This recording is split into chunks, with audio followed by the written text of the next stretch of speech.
So the police in Louisville say disciplinary action is being taken against the officers involved in Scottie Scheffler's arrest, the #1 golfer in the world, saying that the officer failed to follow protocol, didn't activate his body camera.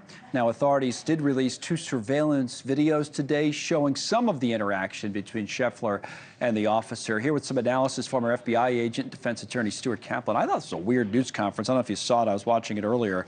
The Louisville police, in terms of maybe I was expecting more, but what would you say about how this has all been handled, Scottie Scheffler's case?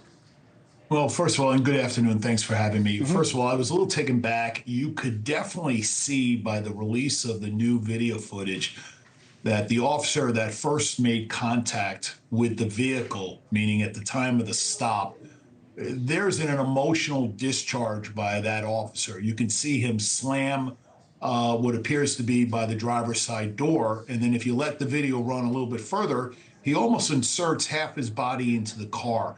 Anytime I see a law enforcement officer do that, that's the characteristic of anger has gotten the best of you. So that's pragmatic.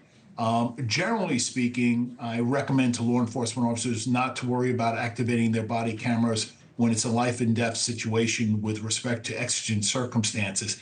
In this particular case, there is no doubt, and you can watch the video, I see you playing it right now, there's an anger issue with this officer, and I think his anger got the best of him.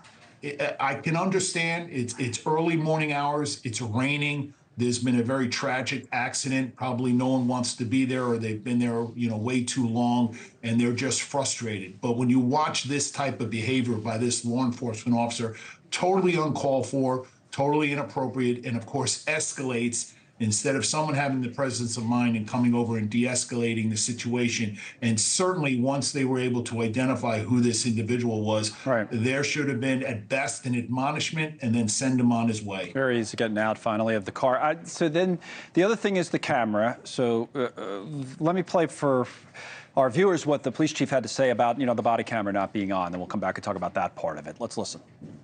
Detective Gillis did not have his body-worn camera operationally ready as required by our policy.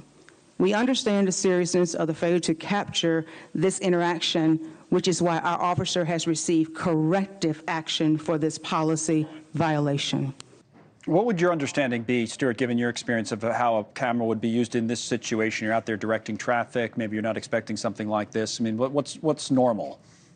So let me be somewhat defensive of the detective. So this was a horrible, tragic automobile accident resulting in the death of some individual unrelated to Scottie Scheffler's situation.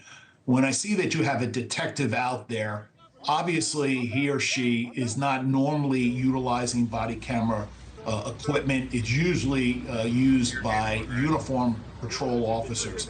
So the fact that he didn't activate it, I kind of understand. He's not normally utilizing body camera equipment. However, the department policy does say, and she rightfully read from the policy, that if in fact you are taking law enforcement action and you have body camera equipment, body camera worn equipment with you, you must activate it. It's a technical violation.